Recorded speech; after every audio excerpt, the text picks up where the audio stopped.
السلام علیکم ورحمۃ اللہ وبرکاتہ.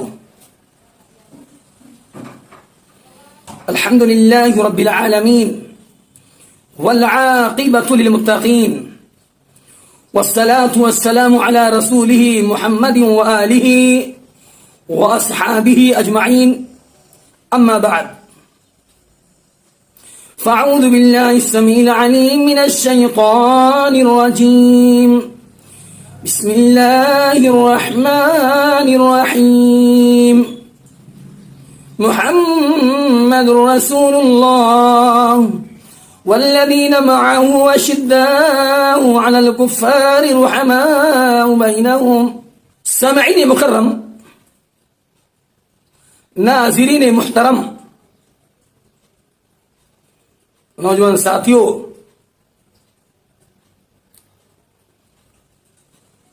اللہ سبحانہ و تعالی کا بے حد بے پایا شکر احسان ہے کہ اللہ عز و جل نے ہمیں اور آپ کو پیدا فرمایا.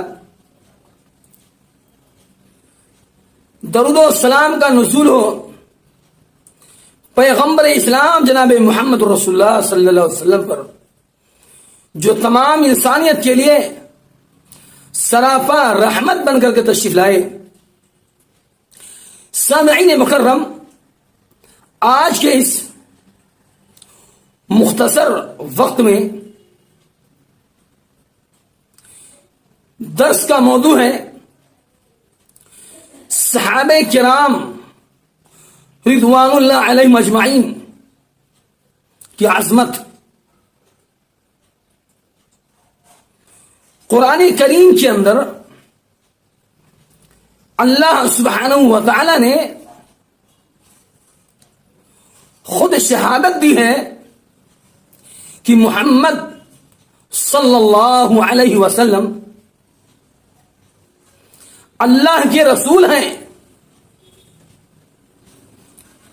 اور آپ کے جو ساتھی ہیں، آپ کے جو اصحاب ہیں، آپ کے جو رفقا ہیں، اشداء علی الکفار، کافروں پر بڑے ہی سخت ہیں، رحماء بینہم، اور آپس میں بڑے ہی نرم ہیں.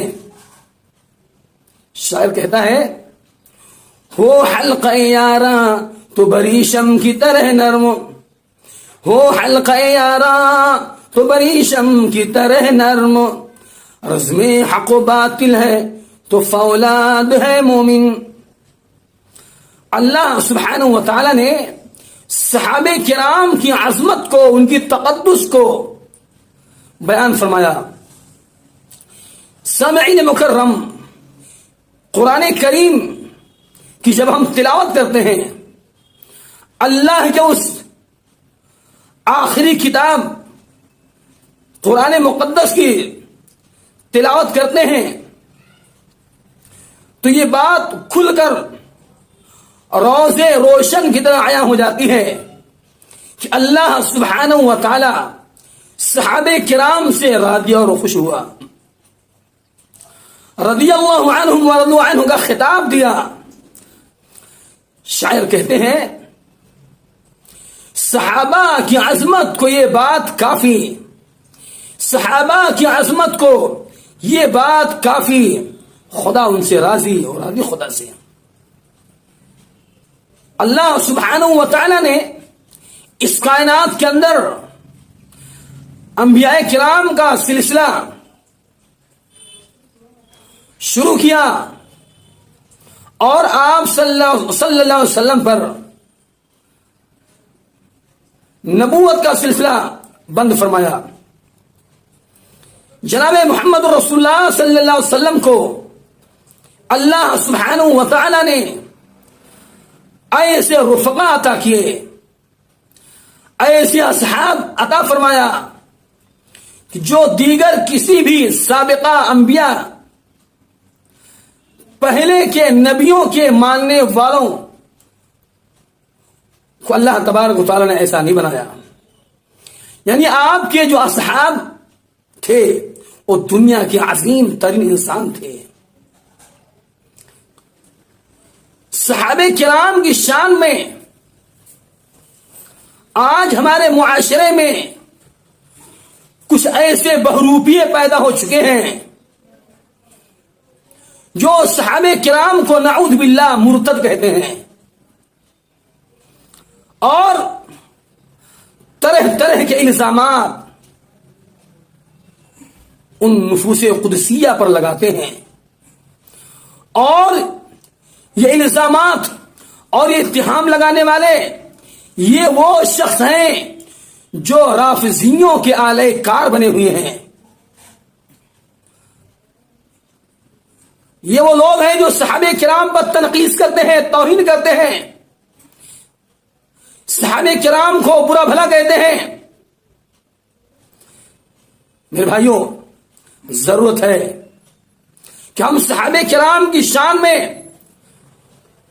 گستاخی ہم برداشت نہیں کر سکتے۔ وہ نفوس قدسیہ، آئیے سنتے ہوئے چلیں کہ صحابہ کرام میں جناب محمد رسول اللہ صلی اللہ علیہ وسلم کے چچا حضرت امیر حمزہ رضی اللہ تعالیٰ عنہ کو جب احد کی لڑائی ختم ہوتی ہے، جنگ احد میں انہیں وحشی اپنی آزادی پانے کی خوشی میں حضرت امیر حمزہ رضی اللہ تعالیٰ عنہ کو شہید کر دیتا ہے۔ جنگ ختم ہوتی ہے، دیکھا گیا حضرت امیر حمزہ رضی اللہ تعالیٰ عنہ کی لاش کی بے حرمتی کی گئی، ان کے سینے کو چاک کیا گیا، ان کے کلیجے کو نکالا گیا، کان کو کاٹا گیا۔ یہ شہید ہونے کے بعد ان کی لاشوں کی بے حرمتی کی گئی۔ اور آئیے دیکھتے ہیں، حضرت خبیب رضی اللہ تعالیٰ عنہ کو مکہ کے کافروں نے گرفتار کر لیا اور ان کو باندھ دیا گیا۔ حضرت خبیب رضی اللہ تعالیٰ عنہ کو زخمی کیا جاتا، زندہ ہے وہ، اور ان کے ایک ایک اعضاء کو کاٹا جا رہا ہے، ایک ایک انگلی کو کاٹا جا رہا ہے، اور یہ مطالبہ کیا جاتا ہے کہ اے خبیب تم اسلام سے پھر جاؤ، بعد آ جاؤ تو بچ جاؤ گے، یا تم اتنا کہہ دو کہ اے کاش کہ میری جگہ پر جناب محمد رسول اللہ صلی اللہ علیہ وسلم ہوتے اور میں اپنے گھر میں ہوتا تو بھی میں تم کو چھوڑ دوں گا۔ حضرت خبیب رضی اللہ تعالیٰ عنہ نے کہا کہ ہرگز نہیں، یہ سودا مجھ کو منظور نہیں ہے۔ چنانچہ ایک کے بعد دیگر انگلیاں کاٹی گئیں، پیر کاٹے گئے، خون کے فوارے نکل رہے ہیں، بے ہوش ہو جاتے ہیں۔ اس عالم میں بھی ظالم کہتا ہے کہ اے خبیب ابھی بھی وقت ہے، بعد آ جاؤ اور یہ بول دو کہ کاش میری جگہ پر جناب محمد رسول اللہ صلی اللہ علیہ وسلم ہوتے۔ حضرت خبیب رضی اللہ تعالیٰ عنہ کہتے نہیں، میں برداشت ہی نہیں کر سکتا کہ رسول محترم جناب محمد رسول اللہ صلی اللہ علیہ وسلم کے پائے اقدس میں ایک جو ہے ایک کانٹا بھی چبھے، میں اس کو برداشت نہیں کر سکتا۔ حضرت خبیب رضی اللہ تعالیٰ عنہ کو زندگی ہی میں زندہ تھے، ان کے زندہ ہونے پر بھی ان کے لاش کا ٹکڑا ٹکڑا کیا گیا، ان کے جسم کے اعضاء کی بے حرمتی کی گئی۔ یہ وہ نفوس قدسیہ تھے، یہ وہ صحابہ کرام ہیں۔ کیا آج ہم مسلمانوں میں ایسا جذبہ ہے یا کسی بادشاہ کے رعایا میں اس طرح کا جوش و خروش ہے، اس طرح کا ایمان ہے؟ ہم اپنے ایمان کو جگائیں، اپنے ایمان سے پوچھیں کہ کیا ہمارے اندر کوئی ایسا جذبہ ہے جناب محمد رسول اللہ صلی اللہ علیہ وسلم کے تعلق سے؟ اللہ اکبر۔ وہ صحابہ کرام رضوان اللہ علیہم اجمعین جس سے اللہ سبحانہ و تعالی دنیا میں راضی ہوا اور یہ ان سے راضی ہو گئے۔ حضرت عقبہ بن نافع رضی اللہ تعالیٰ عنہ مصر سے شمالی افریقہ کے آخری سرے پر ساحل سمندر پر کھڑے ہو کر کہتے ہیں کہ اے رب کریم، یہ سمندر کا سرا جہاں آخری سرا پہنچتا ہے، اگر مجھے اس بات کا علم ہو جائے کہ وہاں پر بھی کوئی انسانی مخلوق ہے، وہاں پر جو ہے کوئی انسانی آبادی ہے، تو میں وہاں پر بھی دین کی دعوت دینے پہنچ جاؤں گا، اسلامی عالم کو لے کر پہنچ جاؤں گا۔ وہ جذبہ تھا ان کے اندر، دین کی خاطر اپنے جان کو جاننا سمجھا، نہ ان کے سامنے سمندر کی گہرائی حائل ہوئی، نہ ان کے عزم و حوصلے پست ہوئے۔ صحابہ کرام کی شان میں جو لوگ گستاخیاں کرتے ہیں، ایسے لوگوں کے بارے میں پیغمبر اسلام جناب محمد رسول اللہ صلی اللہ علیہ وسلم نے دو ٹوک یہ واضح پیغام دیا ہے کہ اے لوگوں، اے دنیا انسانیت کے لوگوں، تم میرے صحابہ کو برا بھلا مت کہو، انہیں برا بھلا مت بولو۔ اگر وہ میرے صحابہ اللہ کے راستے میں ایک مٹھی، آدھی مٹھی جو بھی خرچ کیے ہوں گے، تم لا کے احد پہاڑ کے برابر سونا کیوں نہ خرچ کر دو۔ اللہ تبارک و تعالیٰ کہ اس مقام پر جو صحابہ فائز تھے، آدھی مٹھی جو دے کے جو مقام ان کا حاصل تھا، تم اس مقام کو پا نہیں سکتے، تم اس کی عظمت کو پا نہیں سکتے۔ اور آپ نے فرمایا کہ جو شخص میرے اصحاب کو، میرے صحابی کو برا بھلا کہتا ہے، ایسے لوگوں پر اللہ سبحانہ و تعالیٰ کی، اس کے تمام ملائکہ کی، ایسے لوگوں پر کروڑاں لعنت نازل ہوتی ہے، اللہ سبحانہ و تعالیٰ کا غصہ نازل ہوتا ہے۔ میرے بھائیوں، میرے دوستوں، تو صحابہ کرام کی شان میں گستاخی نہ کی جائے۔ صحابہ کرام کی شان میں اگر دنیا میں کسی بھی کونے میں گستاخی ہو رہی ہے تو ہم اس کی تردید کریں، اس کی تردید کریں گے، اور جو ہے ہم اپنی آواز کو بلند کریں گے۔ ہم صحابہ کی شان میں گستاخیاں برداشت نہیں کر سکتے۔ میرے بھائیوں، اسلام کی خاطر صحابہ کرام کی، ان نفوس قدسیہ کی بے مثال قربانیاں ہیں، بے مثال محنتیں ہیں۔ اسلام جو ہم تک اور آپ تک پہنچا ہے، وہ اسلام کوئی پھولوں کی سیج پر سے گزرتا ہوا نہیں آیا، وہ صحابہ کرام نے بڑی بڑی قربانیاں پیش کی ہیں۔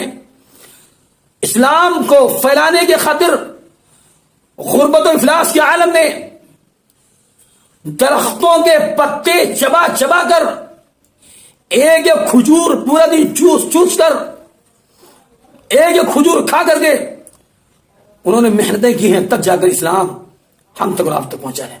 اے میرے بھائیوں، اسلام اللہ سبحانہ و تعالیٰ کا نہایت ہی پسندیدہ دین ہے۔ اس دین اسلام کے علاوہ جو بھی شخص اور ادیان ملل کو اختیار کرتا ہے، ایسے شخص کے ادیان کو، اس کی ملل کو اللہ سبحانہ و تعالیٰ اس کے منہ پہ مار دے گا اور قیامت کے دن خسارہ اٹھانے والوں میں سے ہو جائے گا۔ تو صحابہ کرام کی عظمت کو سمجھیں، ان کی تقدس کو پامال نہ کریں۔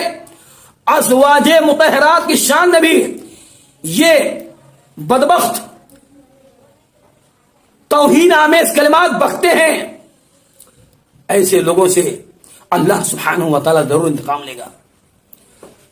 بس صحابہ کے ایمان کو اللہ سبحانہ و تعالیٰ نے مثال دے کر بیان فرمایا کہ اے دنیا انسانیت کے لوگوں، فَإِنْ آمَنُوا بِمِثْلِ مَا آمَنْتُمْ بِهِ فَقَدِ اهْتَدَوْا، جس طرح سے یہ ہمارے صحابہ ایمان لائے ہیں، ان صحابہ کرام کی طرح اگر تم بھی ایمان لاتے ہو تو اللہ سبحانہ و تعالیٰ کی نگاہ میں تم ہدایت یافتہ کہلاؤ گے۔ آج سوچیے تو صحیح، ہمارا ایمان کیسا ہے؟ ہم اپنے ایمان کا جائزہ لیں، اپنے ایمان کو ٹٹولیں کہ ہم کس قدر پستی کے شکار ہیں، ہمارے عزم و حوصلے ٹوٹے ہوئے ہیں۔ ہمارے حضرت ابو ہریرہ رضی اللہ تعالیٰ عنہ کی شان میں گستاخی ہو رہی ہے۔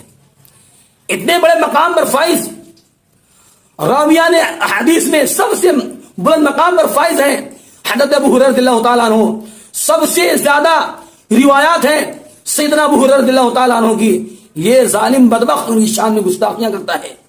لہذا ان تمام باتوں سے گریز کرتے ہوئے صحابہ کرام کی عزت، صحابہ کرام کے بتائے ہوئے اصولوں پر چلنے کے لیے اپنے آپ کو لازم کر لو۔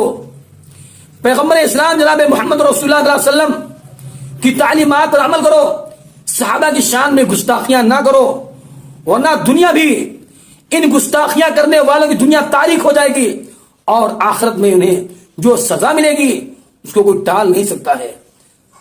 اللہ سے ہم دعا کرتے ہیں کہ اللہ سبحانہ و تعالی ہم سب کو صحابہ کرام کی عظمت اور ان کی تقدس کو پہچاننے کی، ان کی تعلیمات پر عمل کرنے کی توفیق عطا فرمائے۔ پیغمبر اسلام جناب محمد رسول اللہ صلی اللہ علیہ وسلم کی لائی شریعت کی اتباع اور پیروی کی توفیق عطا فرمائے۔ آمین وآخر دعوانا الحمدللہ رب العالمین، والسلام علیکم ورحمۃ اللہ وبرکاتہ۔